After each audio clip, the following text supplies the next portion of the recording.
Ақ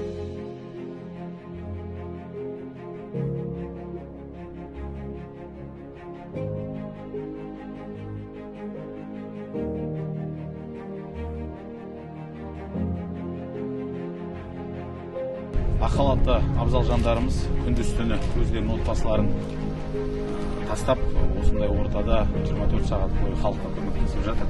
Біз бәріміз білеміз, бізде Қазақстанда ең басты құндылық ол адамның өмірі. Әрбір адамның өмірін араша түсіп алып қалу осы кісілердің қолында болып жатыр. Сол себептен бұл кісілер нағыз бүгінгі күннің батырлары. Осындай жастарымыз барда біздің болашағымыз жарқын болатынына біз кәміл сенеміз. Нур-Отан всегда нас поддерживает, всегда мы видим от них помощь, и материальную, и моральную помощь. Поэтому спасибо за то, что вы цените наш труд. Сіздерге тек қана рахмет. Өздеріңізді күтіп, тек қана жастықпен кездеседі.